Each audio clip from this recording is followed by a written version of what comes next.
Londoners of the well-tailored sort had long treated the Aero Club at Kensington as a sanctuary in which the troubles of the world were politely ignored. Its high windows looked out over the faint glimmer of the Serpentine. Its lounges were adorned with photographs of early aviators posed like Edwardian knights beside their improbable flying machines. The air smelled faintly of polished leather, cigars, and the kind of restrained excitement that accompanied travel without appearing to indulge in it. On this particular evening, a blustery March right of wind, tilting umbrellas at alarming angles, a private reception had been arranged in honor of the Albion Airways' newest transcontinental service.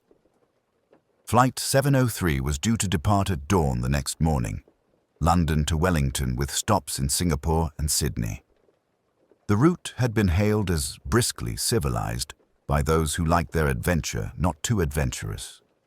Among the collection of diplomats, minor aristocrats, and journalists eager for canapés, there moved the quiet but unmistakable figure of Inspector Roderick Alleyn, whose presence had not been advertised. It was not his habit to attend such soirees unless obliged by duty or maneuvered by friends. In this case, it was the latter. His wife, Agatha Troy, was abroad, and Lady Culverson, with her talent for gentle insistence, had declared that he must not spend an evening brooding among case files. Thus, Alleyn found himself navigating a room of careful smiles and champagne-light laughter, observing rather than participating. The reception's central figure, and arguably its star, was Mrs. Isabel Fentiman, a widow of the exquisite, almost translucent variety. She possessed a manner that suggested she might dissolve entirely if spoken to too loudly, yet she moved with the barest edge of composure that hinted at inner reserves. She was to be a passenger on Flight 73, the only civilian of social distinction, as the papers had noted with admiration. Her late husband, a military attaché, had left her a gracious independence, and she was traveling to New Zealand to settle an estate dispute involving distant relatives. At her side stood Mr. Julian Marshbanks, a meticulous solicitor whose shoulders were stooped as though carrying invisible portfolios. He watched Mrs. Fentiman with the fussy attentiveness of an anxious chaperone, glancing about with mild irritation whenever someone approached her too eagerly. Then there were the others. Cecily Vaughan, a young actress whose cheekbones could have cut glass, Lord Remington, all languid charm and veiled mischief, Captain Devon Lyle, the pilot for Flight 703, handsome in the crisp, slightly theatrical fashion of aviators, and Miss Rowena Blake, personal secretary to one of the board members, seated in a corner as though observing a stage play in which she'd had no lines. A pianist tinkled discreetly. Servants circulated. Polite murmurs rose and fell like measured tides. Alan stood near a glass case containing a model aircraft and studied the room with half-lidded interest. There was nothing overtly amiss, and yet he felt something, some quiet disturbance in the air, as if someone were pretending more calmly than they felt. His attention returned to Mrs. Fentiman. She was speaking to Captain Lyle, smiling in a manner one might rehearse before a mirror. Perfectly, but with no connection to the eyes. The captain, for his part, stood with professional briskness, though Alan caught the faint flicker of awkwardness in his gestures. A man trying not to reveal discomfort. "Inspector Alleyn," came a voice behind him. "Surely you are not contemplating a career in aviation?" Alleyn turned to find Lady Culverson herself, splendid in emerald silk. He bowed slightly. "Only contemplating the company, my lady. It is always instructive." "Which is precisely why I dragged you here," she said, fluttering her fan with satisfaction. "You need conversation that is not about criminals." "I've found criminality in its gentlest guises often attends these gatherings," he murmured. Lady Culverson laughed. "You always were impossible." Across the room, a brief scene unfolded. So small it might have passed unnoticed by most. Mrs. Fentiman received a folded note from a waiter, She paused, read it, and for an instant her composure shifted. It was nothing dramatic, only a tiny stiffening of her shoulders and a tightening of her fingers around the paper. Yet in the stillness of her face, Alleyn saw something freeze, something terrified. Within a second, it was gone. She slipped the paper into her purse and resumed her conversation with delicate poise. But for Alleyn, the atmosphere changed. The faint dissonance that had pricked at him earlier now arranged itself into sharper shape. Someone in this beautiful, polished room meant harm, or feared it deeply. And as he watched Mrs. Fentiman glide toward the balcony doors, a strange, unspoken certainty settled upon him. Flight 703 would carry more than luggage and passengers. It would carry secrets, and perhaps disaster. The following morning brought a London dawn that was more a suggestion than a certainty. Mist curled among the lamp-posts like idle spectators, and the city felt suspended, neither fully awake nor entirely asleep. The Aero Club, ordinarily so ceremonious, had a peculiar hush about it. Even the polished brass and gleaming woodwork seemed to hold its breath. Flight 703 was scheduled to depart precisely at 7:45 a.m., and the lobby was already populated by passengers, porters, and a scattering of officials. Mrs. Isabel Fentiman was present, impeccably attired in a cream coat with a sable collar, but there was a faint tension about her movements, the slightest quickening in her pace that Alleyn noted instantly. She smiled at familiar faces, offered polite nods to strangers, yet her hands trembled ever, so subtly as she adjusted the strap of her handbag. Alleyn remained on the sidelines, observing. It was the kind of morning that revealed character in small, otherwise invisible ways. The stiffness of a handshake, the over-careful avoidance of eye contact, the hurried fumbling of a boarding pass. Even the porters, whose work was mechanical and practiced, exhibited tiny variations, an extra glance, a hesitation, that spoke to the undercurrent of unease. It was during such a pause in the general movement that a scream, soft, brief, and almost swallowed by the surroundings, shattered the morning calm. It came from the far end of the boarding corridor, where the lounge narrowed into a small side room used for passenger checks. Alleyn moved immediately, briskly but without alarm, weaving through the crowd. There, on the patterned carpet beside a folding luggage trolley, lay Mrs. Fentiman. She was still, her hands pressed against her chest in a posture that suggested sudden illness rather than violence. Her eyes were wide open, staring without focus. The note she had received the previous evening, now crumpled beside her, seemed absurdly inconsequential in the face of this stillness. The porters and a few passengers circled, murmuring. One of the Aero Club attendants, a tall man with prematurely great temples, knelt beside her. "She's gone," he said quietly, with a mixture of awe and disbelief. There was no blood, no disarray. Her hat remained perched exactly where she had placed it. Her scarf was undisturbed. Alleyn, having reached her side, crouched gently. He was precise and unobtrusive, taking in the scene with a practiced eye. Death had entered quietly, without struggle, without announcement. No chaos, no dramatic gestures, only absence. "Cause?" asked the grey-haired porter, still kneeling. Alleyn did not answer immediately. He observed first the uncreased folds of her coat, the small smudge of dust on the carpet that suggested she had stumbled rather than collapsed, the faint scent of almonds that seemed incongruous amid the polished wood and leather. Small things, subtle things. Nothing yet conclusive, but telling to a mind trained to notice the invisible threads beneath social appearances. "Please," he said finally, his tone calm. "Allow no one to move anything. We must respect her as she was, and the circumstances, however delicate, must remain untouched." The lounge staff obeyed, gathering quietly at the edges while passengers murmured and shifted uneasily. Alleyn rose slowly, brushing imaginary dust from his sleeve, his gaze sweeping the room as if in thought. The incident, though sudden, had the air of inevitability, a carefully contained misfortune, one that would yield no spectacle, only questions. Even as the Aero Club staff arranged for the authorities, Alleyn noted details unnoticed by others. The note from the night before, now lying half beneath a chair, had not been disturbed. The tea tray on a side table remained untouched. A half-opened window let in the faint March chill, carrying the scent of wet pavement. Most telling, perhaps, was the reaction of those closest to her. Mr. Julian Marshbank stood stiffly at the back, his face pale but composed. Captain Lyle, for all his professional poise, pressed his hand to his lips as if trying to suppress a thought.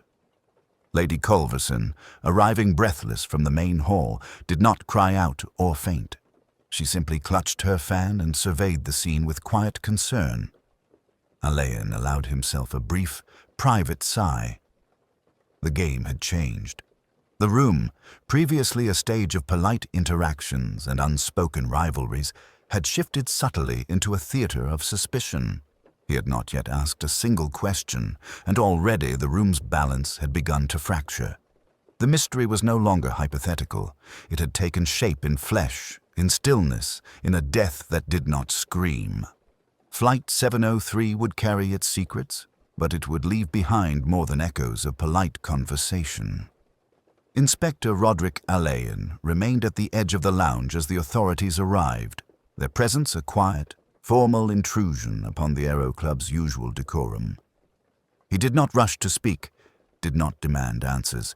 Instead, he watched, as he always did, noting the minutiae that revealed more than words ever could.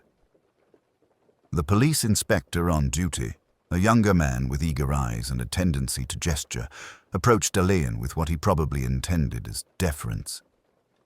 "Inspector," he began, "we'll need statements. We should cordon the area, identify everyone present." Alleyn inclined his head politely. "Of course," he said softly. He made no immediate move to speak with anyone, choosing instead to let the scene settle. In a room of nervous and curious observers, silence, or the appearance of it, often encouraged the truth to slip unguarded. He first observed Mr. Julian Marshbank, who lingered near the folding luggage trolley. The solicitor's hands were rigid at his sides, knuckles pale. His attention darted between the police and Mrs. Fentiman's body, as if measuring the correct degree of concern. Alleyn noted the faint indentations on Marshbanks's polished shoes, small scuffs that suggested pacing, subtle, almost imperceptible tension, the marks of someone carefully rehearsing a reaction.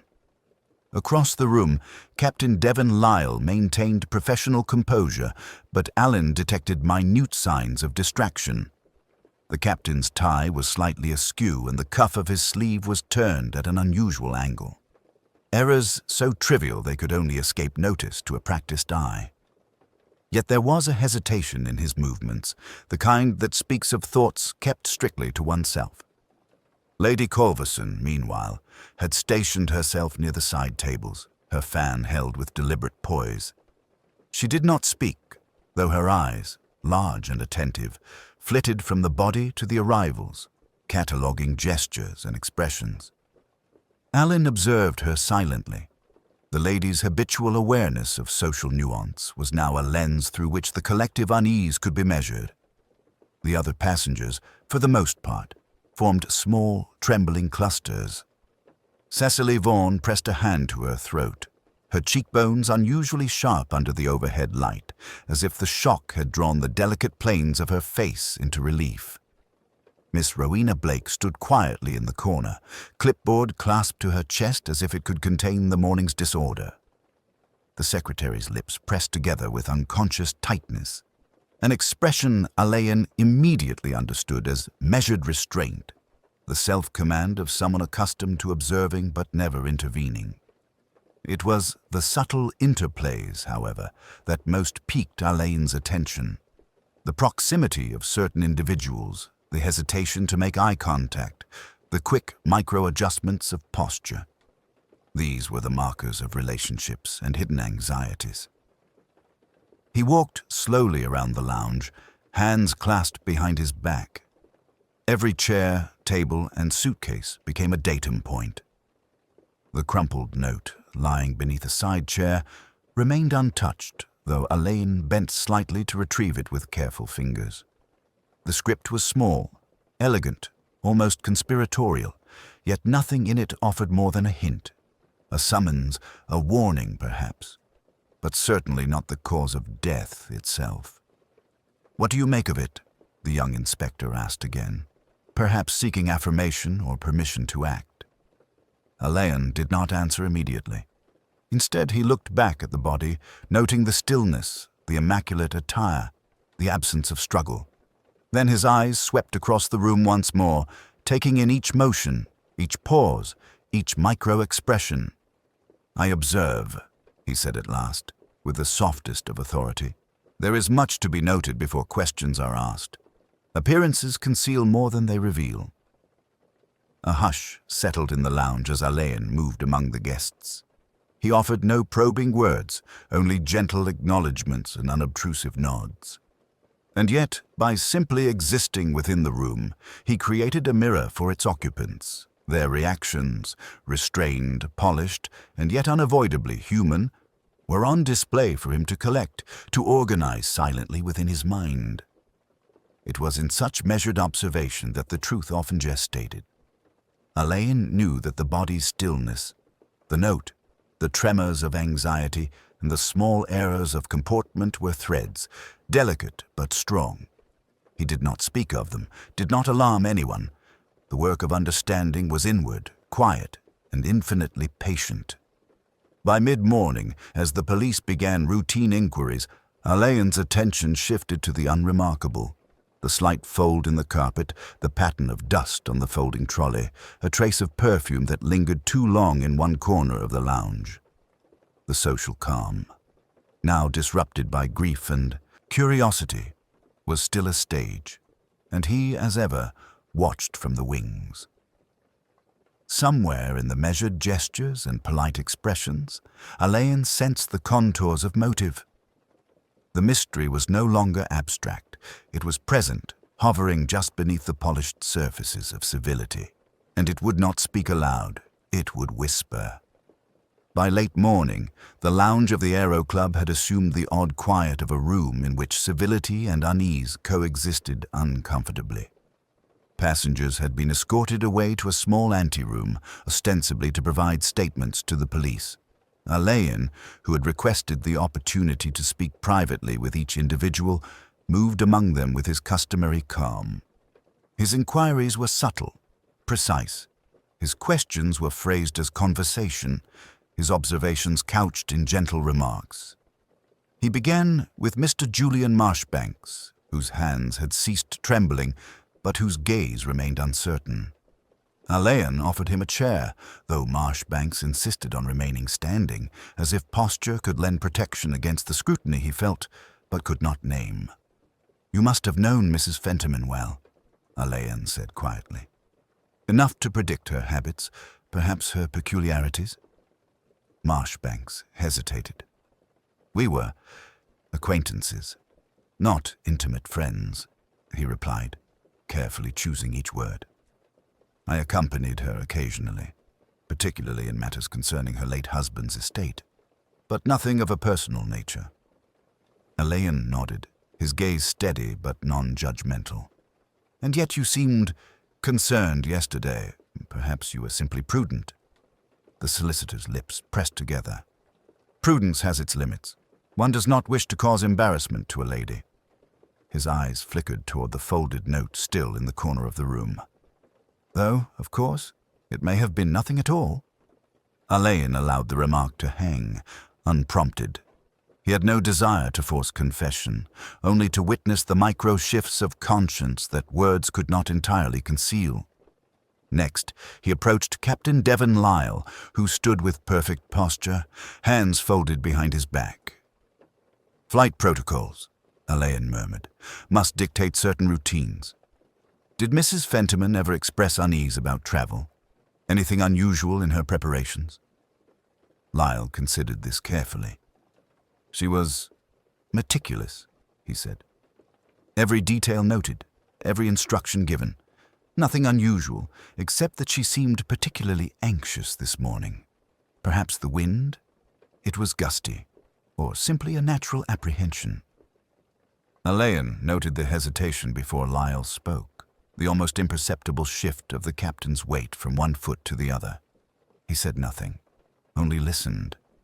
In these moments, the truth often arrived not in what was said, but in what sought to be withheld. Lady Culverson, elegantly perched in a corner, received him with an effortless smile. "Inspector, I am no detective, merely a student of social manners," she said lightly, though her eyes betrayed curiosity. "But even I sensed the faint disturbance yesterday evening. One wonders if civility is sufficient to mask fear." Alleyn inclined his head. "It often is," he replied. "But one may detect the tremor beneath the mask. It is always instructive." The interviews continued in the same fashion. Cecily Vaughan, who spoke with rehearsed poise, offering small but telling gestures of anxiety when pressed about her knowledge of the late Mrs. Fentiman's affairs. Miss Rowena Blake, whose calm voice and measured words masked an alert mind, absorbing and cataloguing every question and every reaction. Each exchange was courteous, yet the undercurrent of tension, restrained and socially coded, was undeniable. Alleyn observed, always observing, noting the inconsistencies not of fact but of demeanor. The solicitor's excessive formality, the captain's subtle hesitation, the actress's controlled gestures, the secretary's quiet absorption. All were threads in a larger, imperceptible weave. Even the seemingly trivial interactions offered insight. A dropped handkerchief, retrieved with an apologetic bow, a momentary glance at a watch, the shift of a fan held too tightly. Each told a story in which words were subordinate to action. He found himself returning, inevitably, to the folded note. Though its contents were minor, merely a brief summons, its presence had elicited reactions that were telling. Alleyn suspected, without yet knowing how, that it had touched on something more profound than its text suggested. By the time the police officer had completed formalities, Alleyn had amassed a careful catalogue of impressions. He spoke to no one of his suspicions, revealed nothing. In the world of the Aero Club, as in all polished social settings, a direct accusation was both clumsy and premature. It was the nuances, the unspoken and the almost imperceptible that would ultimately yield clarity.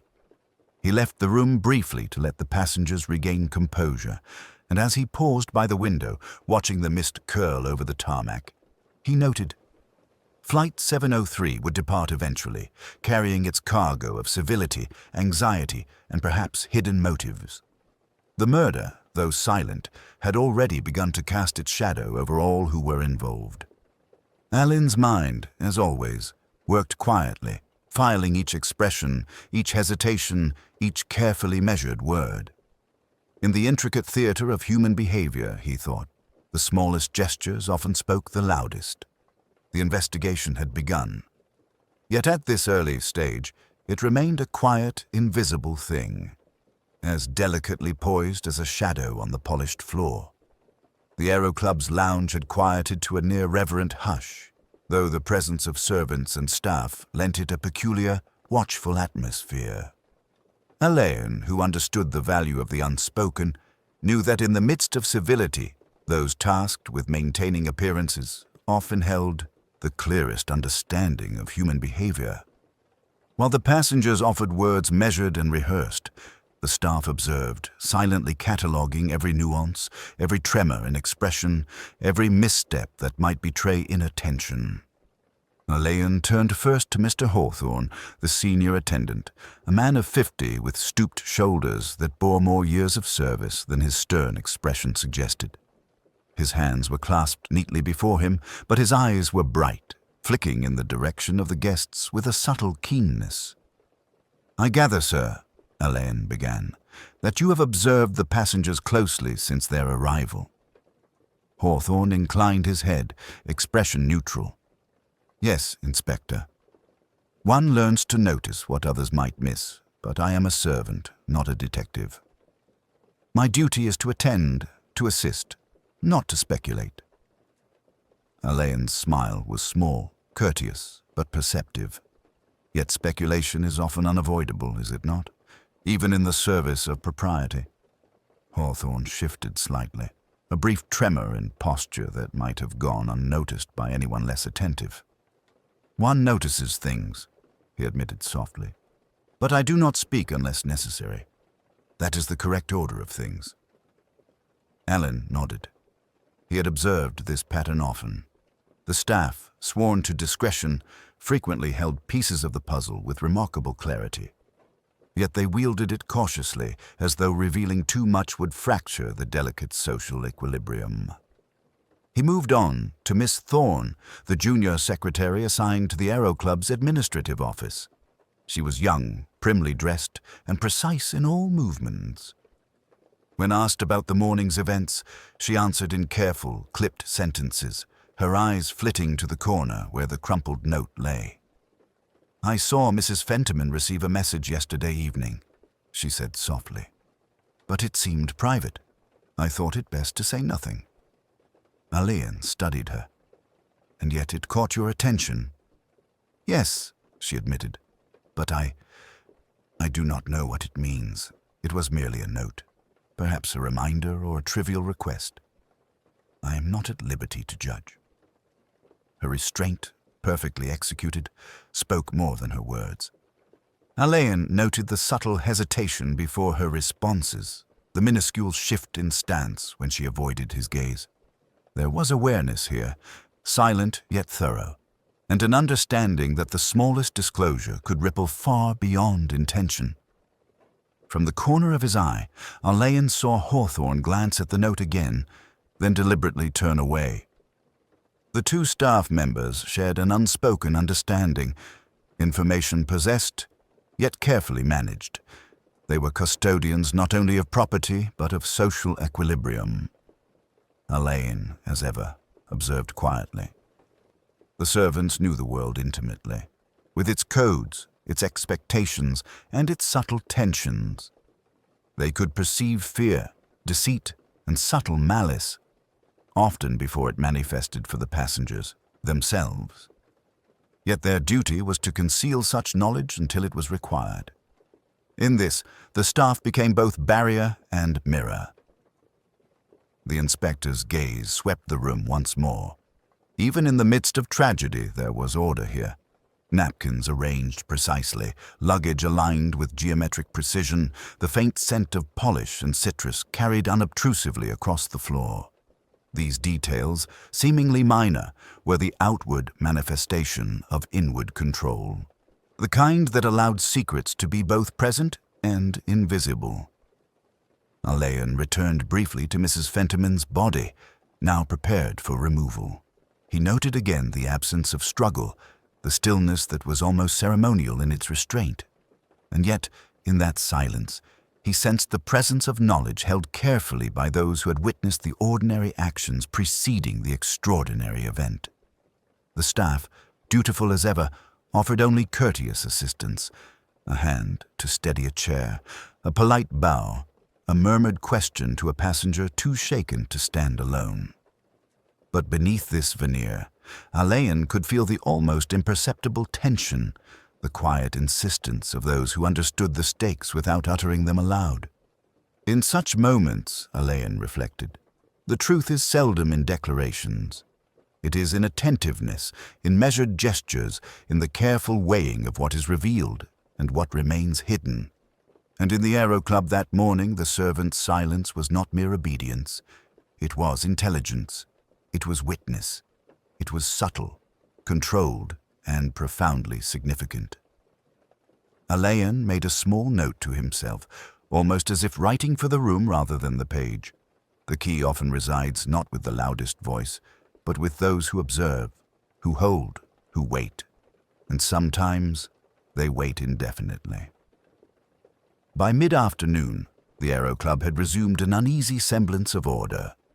Passengers were dispersed, some quietly returned to lounges, others made polite, constrained inquiries among themselves. Yet Inspector Alleyn's attention remained anchored to the subtle rhythms of behavior, the rituals and routines that often concealed more than they revealed. It was in these ordinary acts, repeated habitually, that anomalies, small but telling, tended to emerge. Alleyn found himself observing Mrs. Fentiman's handbag, still resting where it had been left beside a chair. It was a simple leather piece, worn but elegant, its clasp faintly scuffed. He noted the meticulous arrangement of its contents: a compact mirror, a pair of gloves, a small leather-bound notebook. Everything aligned with the precision of a woman accustomed to order, habit, and ritual. Yet one object was slightly out of place: a folded envelope, hidden beneath the notebook, edges faintly creased as though handled more than once. He bent and, with the utmost care, examined the envelope. Its surface bore no markings, no indication of sender or recipient save for the faint indentations of handwriting. Alleyn refrained from opening it immediately.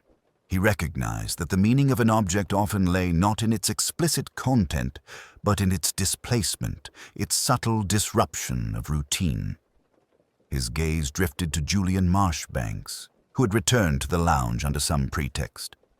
Marshbanks' movement, so habitual yesterday, had subtly altered.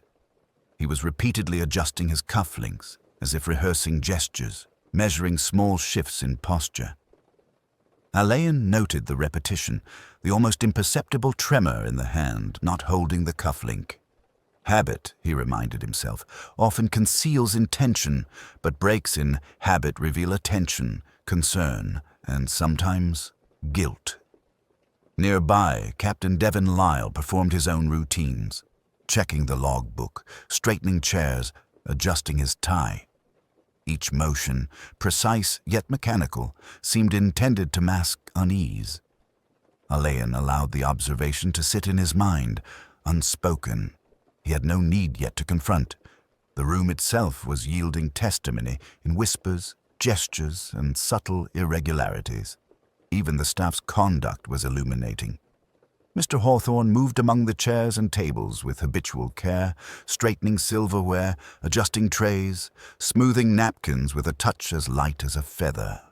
But once, Alleyn caught him pausing near the crumpled note from the previous evening, a faint tension in his shoulders. He did not intervene. He merely noted the ritualistic care and its momentary interruption. These were small, nearly imperceptible breaks, windows into attention and awareness. Alleyn then turned to a detail most would dismiss: the pattern of the carpet in the side corridor. One corner was slightly worn, a subtle mark of repeated passage, yet the wear did not correspond with ordinary foot traffic. Alleyn knelt briefly, noting the faint imprint of shoes with unusually narrow soles. Someone had paused here often, deliberately, though ostensibly in the act of routine movement. Such deviations from ritual, he knew, were rarely accidental. He rose, his gaze sweeping the room once more, noting interactions layered with subtlety. Cecily Vaughan, seated with her back to a column, was repeatedly brushing a strand of hair behind her ear, a gesture as precise as a choreographed act, yet revealing a flicker of internal disturbance. Miss Rowena Blake, standing nearby, folded and unfolded a piece of paper with an almost imperceptible rhythm, her eyes scanning the room without overt attention. Alleyn allowed himself a private smile, the smallest of acknowledgments to the invisible choreography of human behavior. Every slight deviation, every imperceptible change in routine was a clue. The problem, he knew, was to assemble them without forcing the truth into view prematurely. He returned finally to Mrs. Fentiman's handbag. The envelope tucked beneath the notebook was now an anchor of attention. Alleyn sensed that it had moved in its owner's hand before yesterday, perhaps exchanged, perhaps retrieved, perhaps read and replaced. He did not yet pry further. Timing and context were everything. As the afternoon waned, he noted a final anomaly, the absence of certain gestures where they should have occurred. Hawthorne, for instance, had not followed the habitual check of the balcony doors. Lyle had omitted a minor inspection of the side lounge, and Marshbanks had neglected his usual micro-adjustment of the lapel. The omissions, subtle though they were, spoke louder than any active gesture. In the quiet accumulation of these small irregularities, Alleyn recognized the first outlines of a pattern.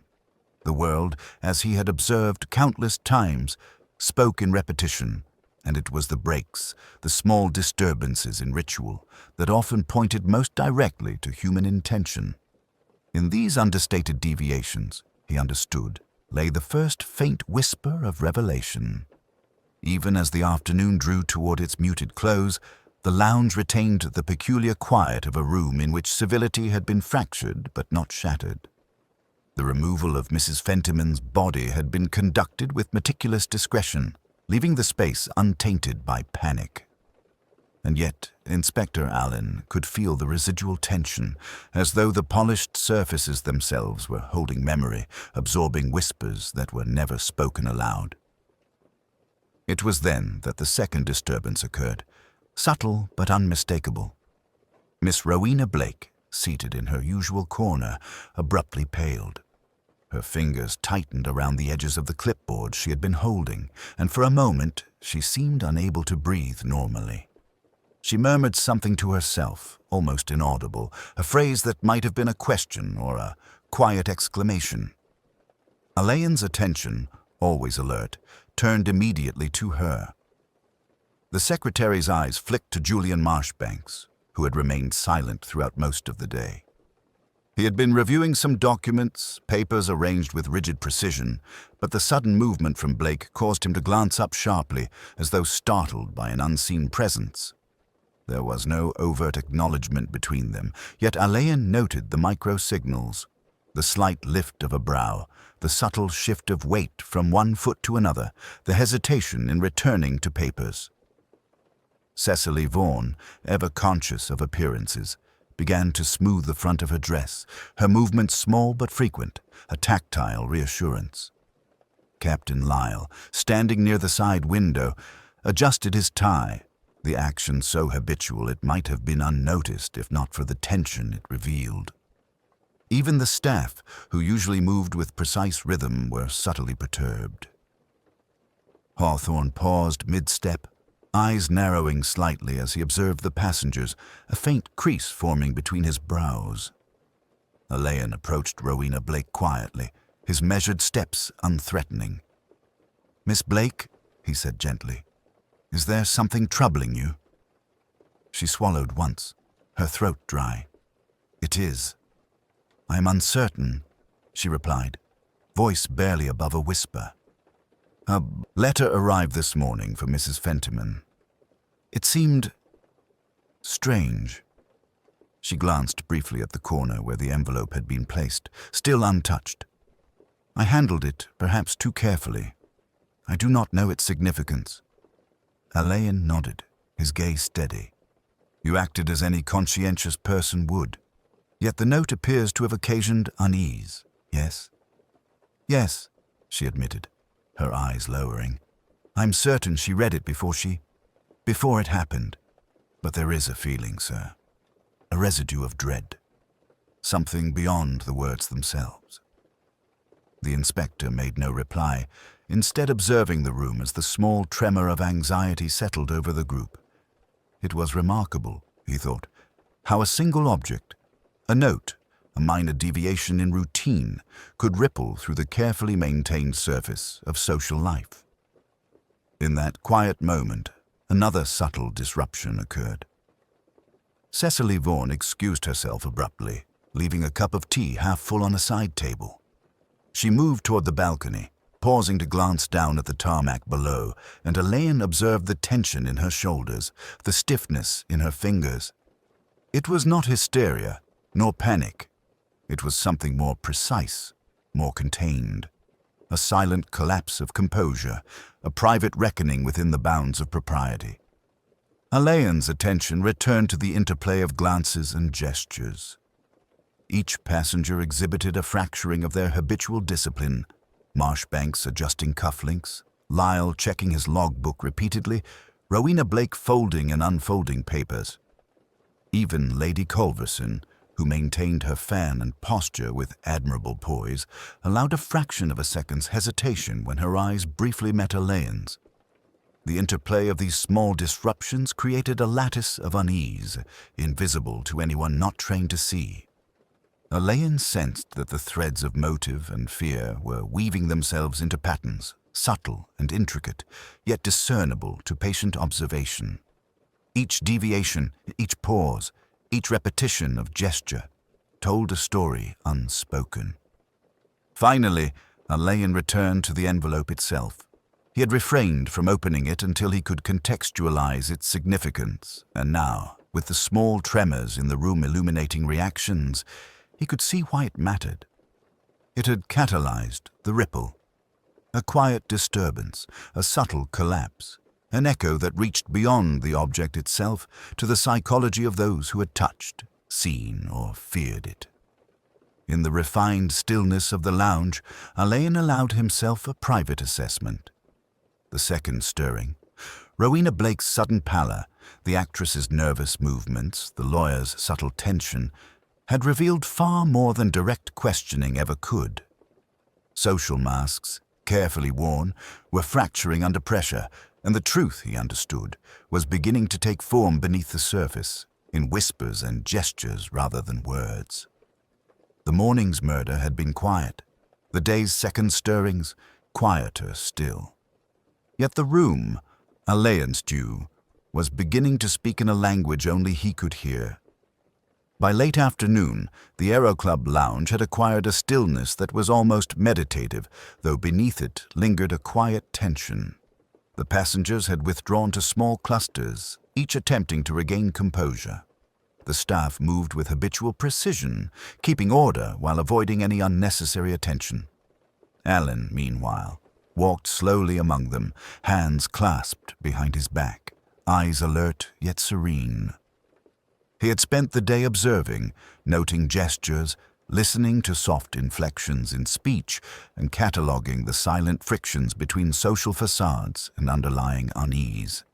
Each minor disturbance, the envelope, the tremors of apprehension, the subtle disruptions of routine, had accumulated, not as evidence in a traditional sense, but as a framework through which character and intent might be understood. Alleyn paused near the side table where the crumpled note had lain. He allowed his gaze to linger on its edges, worn from repeated handling. It was a small, ordinary object, yet it had elicited reactions that were anything but ordinary. Here lay the nexus of subtle anxiety, not the instrument of death, but the catalyst for the fractures now visible in the room. He reflected on each person he had observed. Marshbanks, meticulous and cautious, betrayed tension in the micro-movements of his hands and shoulders. Captain Lyle, so polished in outward appearance, exhibited repeated, almost ritualized gestures designed to mask unease. Cecily Vaughan displayed controlled fissures of composure, gestures and glances revealing private disturbance. Rowena Blake, the quiet secretary, had shown a sudden, unmistakable pallor in response to something intangible yet known. And Lady Culverson, ever refined, betrayed only the faintest shadow of hesitancy in posture and eye contact. Alleyn's mind worked silently, weaving these observations into patterns. There was no rush, no clamor for immediate revelation. The method was patience. The fractures were subtle, and only a careful, measured mind could discern their interrelations. The human psyche, in moments of stress, often spoke in whispers, and Alleyn had spent the day listening. He allowed himself a moment of quiet contemplation, standing near the balcony doors and watching the mist swirl over the tarmac. The light had changed, muted by the afternoon haze, giving the room an almost ethereal quality. And in that light, he understood that the mystery did not reside in the obvious, in the spectacular, or in the dramatic. It resided in these small deviations, these carefully controlled tremors of character, in the quiet unraveling of routine and expectation. Alleyn returned to the lounge proper, noting how the social order was subtly realigning. Conversations had resumed, polite and constrained. Laughter, measured and brief, punctuated the otherwise controlled atmosphere. Yet beneath the surface, the ripples from the morning's events remained, the slight tension in Marshbank's jaw, the almost imperceptible stiffness in Lyle's movements, the actress's brief glance toward the envelope that had now been secured by staff, and Blake's discreet wringing of hands. He did not need to ask questions. Each gesture, each pause, each deviation from expected behavior had spoken volumes. The envelope, the note, the death itself, had merely provided the stage upon which the psychological interplay of these individuals could be read.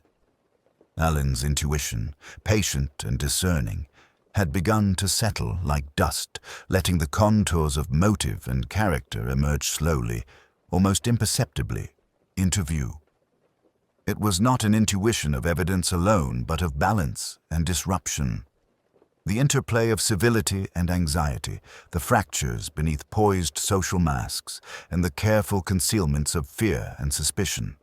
These were the elements from which the truth would eventually take shape. Alleyn understood that the human mind, under pressure, leaves subtle traces, and it was in these traces that he now discerned direction. He allowed himself a private observation. The room, once merely a backdrop of elegance and propriety, was now a subtle theater of psychological tension. The actors, passengers and staff alike, moved with restraint, yet each motion carried meaning, each gesture spoke, and each micro-reaction hinted at deeper realities. Alleyn did not yet speak of these impressions. They were his alone to cultivate, to organize, to test against what would follow. For now, it was enough to observe, to understand the rhythms of fear, routine, and civility, and to let these quiet impressions accumulate into a coherent pattern. In the soft settling of his intuition, the outlines of motive and human fragility began to emerge. Faint, delicate, and precise. The truth, though still distant, had begun its quiet approach. By the early evening, the Aero Club lounge had regained a fragile semblance of normality.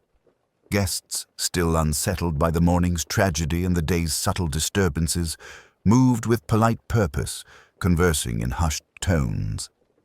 Servants and staff maintained their customary precision, gliding quietly between chairs and side tables. It was a scene of civility carefully restored, yet beneath it, Alleyn sensed the residual tension like a thin membrane, stretched taut but not broken. Alleyn had spent the hours observing, noting each nuance. Gestures repeated too often, glances avoided, brief hesitations in speech. He had catalogued these small fissures in composure, and the quiet accumulation of their significance now permitted a subtle course of action.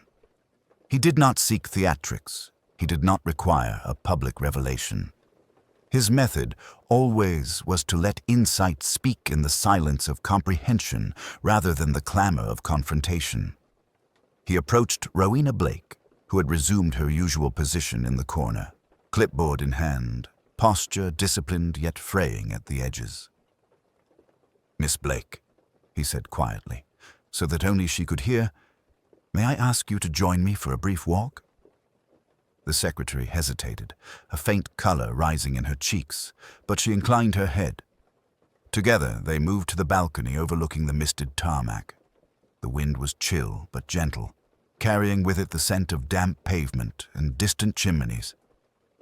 Alleyn allowed a moment for the ambient quiet to settle before speaking. "You were present when the envelope was received," he began softly. "You handled it, yes?" "Yes, sir," she admitted. I did not know what to do with it.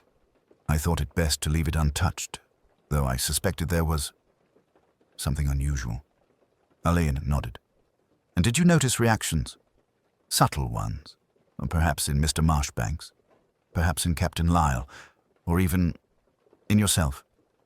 She hesitated, fingers lightly touching the clipboard. I felt a tremor. Nothing outward, but I sensed it. A shift. In the room, in the way people moved. In myself, I cannot explain it further. Alleyn's eyes were steady, observing not only the words but the unspoken resonance behind them. It is often the case, he said gently, that ordinary gestures conceal extraordinary truths.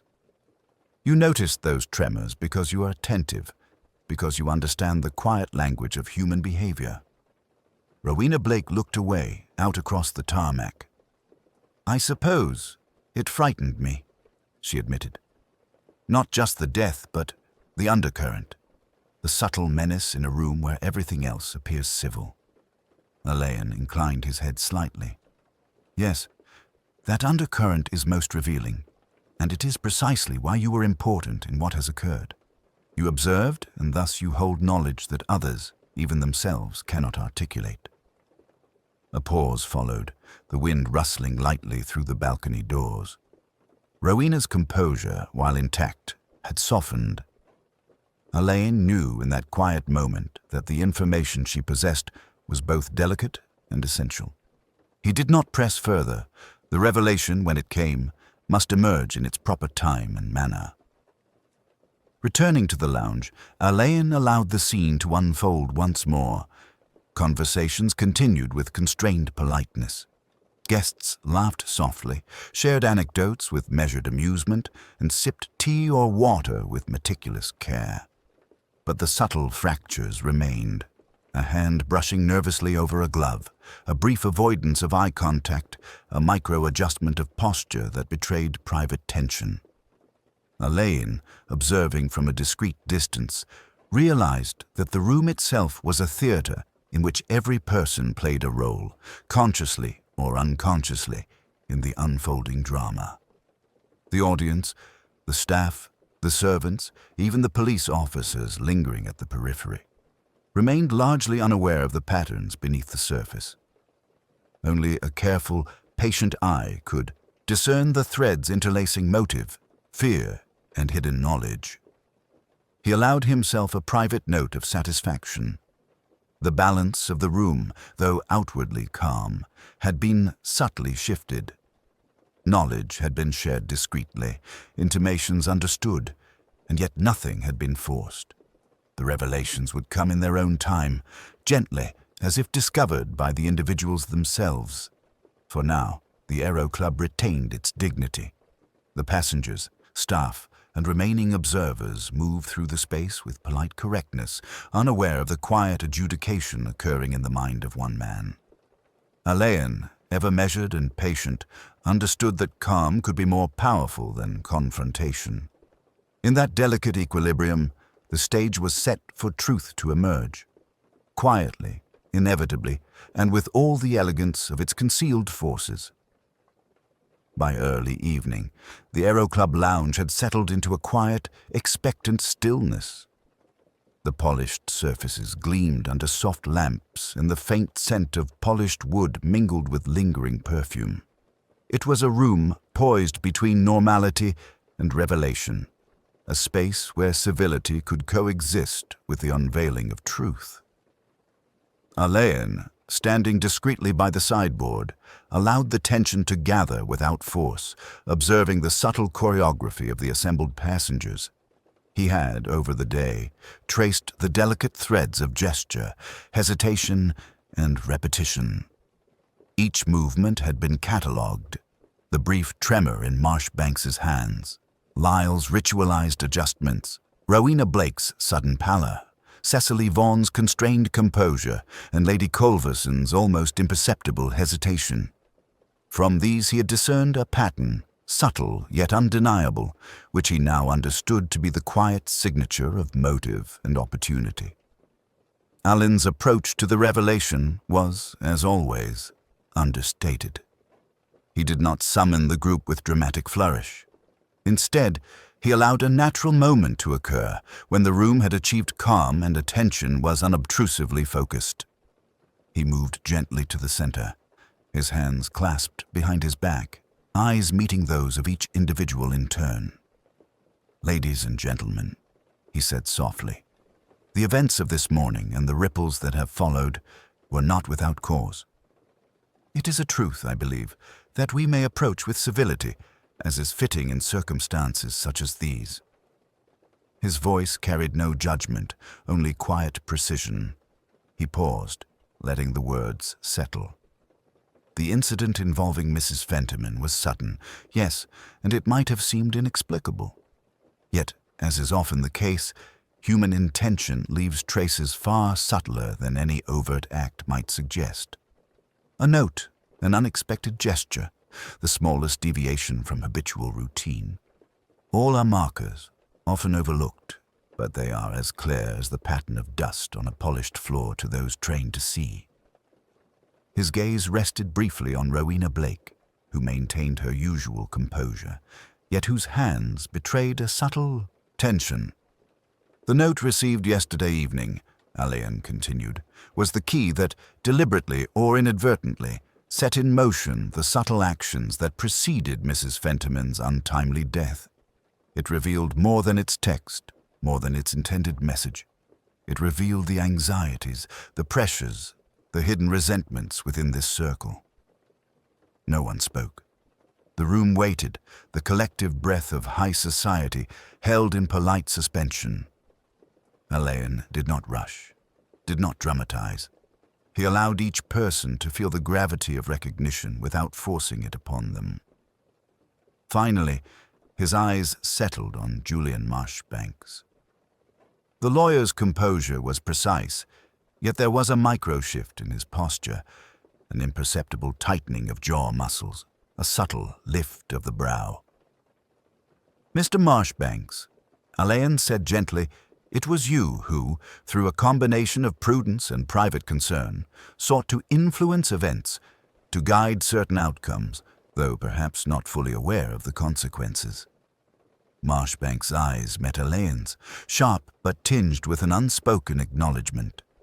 I acted in what I believed to be Mrs. Fentiman's best interest," he said, voice steady yet subdued.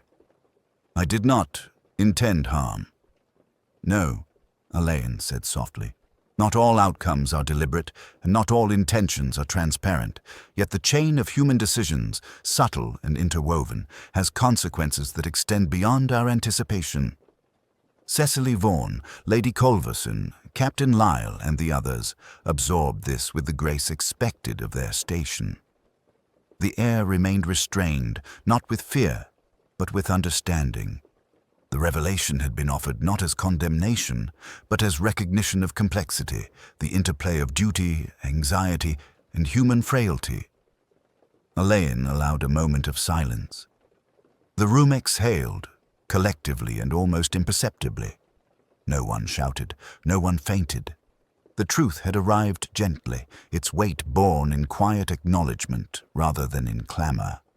He concluded, his voice almost a whisper against the stillness, "In this, as in life, civility and conscience often guide us more than we perceive.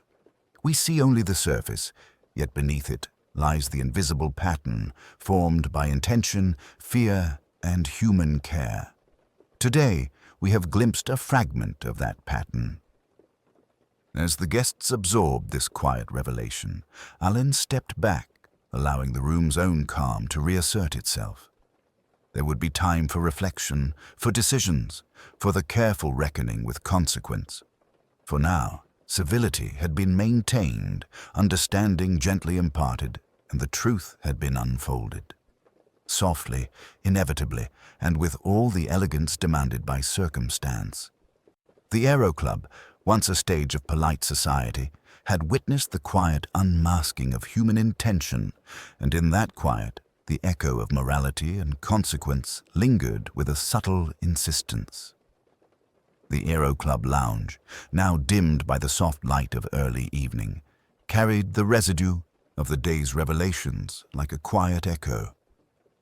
The passengers, having absorbed Inspector Alleyn's gentle disclosure, had resumed their positions with a restrained composure, though subtle undercurrents of thought and reflection remained visible in posture and gaze. Civility had been maintained, yet beneath the polished veneer, the consequences of the morning's events were beginning to take shape. Alleyn observed, as he had throughout the day, the micro-changes in behavior that spoke more clearly than words. Marshbanks, once meticulous to the point of rigidity, now moved with a slightly constrained ease, as if the acknowledgement of his unintended influence had lifted one burden even as it left another. Captain Lyle, whose habitual precision had been unwavering, relaxed his ritualized gestures by fractions of an inch, a minor yet revealing concession to understanding. Cecily Vaughan, seated with Lady Culverson beside her, held her hands loosely in her lap, the previously tense grip now softened. Yet her eyes, alert and contemplative, betrayed a continued awareness of the delicate moral lattice into which they were all woven. Even Rowena Blake, the secretary, remained composed, though her fingers, still lightly touching the edges of her clipboard, hinted at the quiet, internal reckoning she had undertaken. Alleyn, as always, refrained from commentary beyond what was necessary. Justice, he knew, was often less a matter of immediate enforcement than of subtle correction, of letting consequence and conscience operate in their own time. The Aero Club and its carefully maintained order provided a theater in which civility and awareness could act as instruments of accountability. He turned his attention briefly to the staff. Hawthorne, steadfast and precise, continued his discreet movements among tables and chairs, maintaining order while silently cataloguing reactions. The staff had observed, without interjection, the shifting patterns of responsibility and understanding. Their knowledge, though unspoken, was an integral part of the quiet adjudication of events. Alleyn's own reflection was tempered by an understanding of irony. The truth had emerged not through dramatics, accusation, or force, but through observation, intuition, and the delicate unraveling of routine. The very civility that might have seemed a barrier to revelation had, in fact, been the instrument by which awareness and acknowledgement were facilitated. In the polite acknowledgement of human fragility, justice was already subtly enacted. Marshbanks rose, carefully smoothing the lapels of his jacket, and approached Alleyn. "Inspector," he said, voice measured, I understand now. There was more at play than I perceived. I acted as prudence dictated, yet I see the consequences clearly." "Yes," Alleyn replied, quietly but firmly. "Intent and consequence are seldom identical. The recognition of one's influence is often itself a measure of justice. It need not be loud or punitive to be meaningful." Captain Lyle offered a similar acknowledgement, nodding in quiet acceptance, while Cecily Vaughan inclined her head in respectful consideration. Lady Culverson, serene as ever, allowed a faint smile to trace her lips. Not of amusement, but of acknowledgement that subtlety and observation could hold power, equal to, if not greater than, overt authority. The irony, Alleyn reflected, lay in the restraint itself. No public spectacle had been necessary. No dramatic confrontation had been required. The social structure, delicately maintained over years, had provided both stage and mechanism for the revelation of truth. The quiet acknowledgement of responsibility, the subtle shifts in behavior, and the shared awareness of the consequences constituted a form of justice that was measured, dignified, and inescapable. As the evening advanced, the Aero Club retained its composure. Conversation resumed, polite and controlled. Gestures, once frayed by tension, regained measured precision. And yet, beneath the calm, the echo of human fragility, of unintended influence and subtle consequence, persisted, a reminder that civility, observation, and conscience together could administer a quiet, lasting correction. Alleyn, standing with hands clasped behind his back, allowed the room to settle fully. Justice, he understood, need not be loud. It needed only to be recognized. In the gentle acknowledgement of responsibility, the quiet rectification of unintentional harm, and the subtle awareness of moral consequence, the Aero Club had already achieved a form of equilibrium that was at once ironic and fitting. In this room of polished civility, the consequences of the day were both acknowledged and contained. A quiet justice, administered not with force, but with the delicate precision of observation and understanding. Night had settled fully over the Aero Club, folding the polished interior into shadows softened by the warm lamplight. The guests had departed one by one, escorted discreetly by attentive staff, their movements composed, though their expressions betrayed subtle traces of reflection. Alleyn remained, leaning lightly against the balcony railing, watching the mist curl over the tarmac below, where Flight 703 would soon be nothing but memory. The quiet of the room, now stripped of social performance, allowed him to think without interruption. He had walked through the day in careful observation, noting gestures, micro-expressions, and the tiny deviations from routine that collectively revealed the complex interplay of motive, fear, and circumstance. Each individual had been tested subtly by events and objects that appeared innocuous. The folded note, the seemingly trivial letter, the arrangement of personal effects, and even the patterns of habitual movement. These had created a lattice of quiet tension through which truth might emerge without recourse to spectacle or coercion. Alleyn's mind lingered first on Julian Marshbanks, whose meticulous care had been both his strength and, inadvertently, his instrument in the unfolding of Mrs. Fenterman's final moments.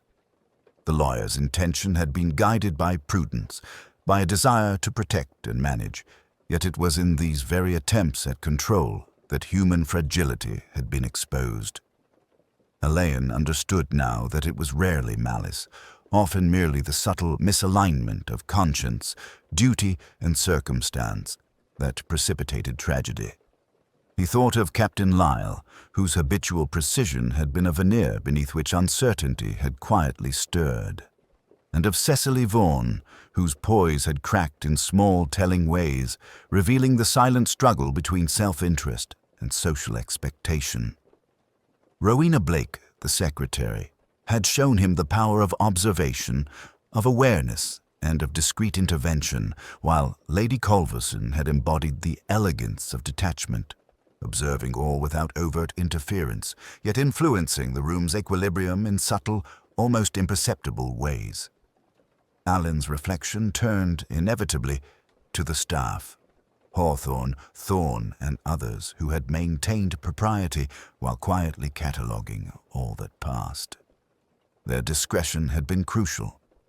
In the quiet spaces between words and gestures, they had preserved the integrity of social balance while simultaneously serving as custodians of insight.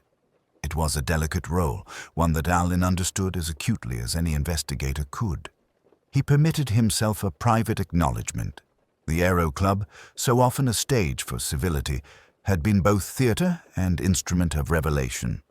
The murder itself, restrained and silent, had revealed not only the fragility of human intention, but the profound influence of subtle perception. The truths that emerged were not dramatic. They were elegant, understated, and psychologically precise, the kind that linger in memory rather than headline. Alleyn exhaled slowly, watching a distant light blink on the far horizon, perhaps signaling another flight, another circle of human intention about to unfold. In all the quiet of the evening, he understood that justice had been administered not through punitive force, but through acknowledgement, understanding, and the quiet reshaping of behavior. Each individual had confronted, in their own way, the consequences of actions and omissions. A final thought settled upon him with the weightless clarity of a quiet observation. Human lives are composed of gestures, habits, and intentions that often go unnoticed until circumstances disrupt them. It is in these disruptions, subtle and precise, that truth resides. The ordinary holds extraordinary significance. The small fissures in routine reveal the deepest patterns of character. Alleyn straightened, hands clasped lightly behind his back. The lounge, polished and silent, reflected the soft glow of lamps and the faint traces of the day's events. No one would shout. No one would cry aloud. Yet in the gentle acknowledgement of consequence, in the careful recognition of motives and mistakes, the day's drama had been resolved with the quiet dignity it deserved. As he prepared to leave, Alleyn's eyes lingered on the empty chairs, the faint crease of a note lying untouched on a side table, the smooth floors gleaming in muted reflection. It was in these details, so easily overlooked, that the story of Flight 703 had been written and quietly understood. In the end, he thought, as he stepped into the corridor leading to the street beyond. Truth does not always demand spectacle.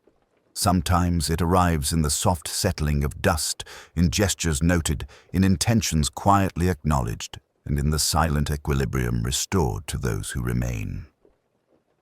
And with that reflection, Inspector Roderick Alleyn walked into the night, leaving the Aero Club to its polished calm, carrying with him the quiet knowledge of human fragility and the subtle triumph of observation.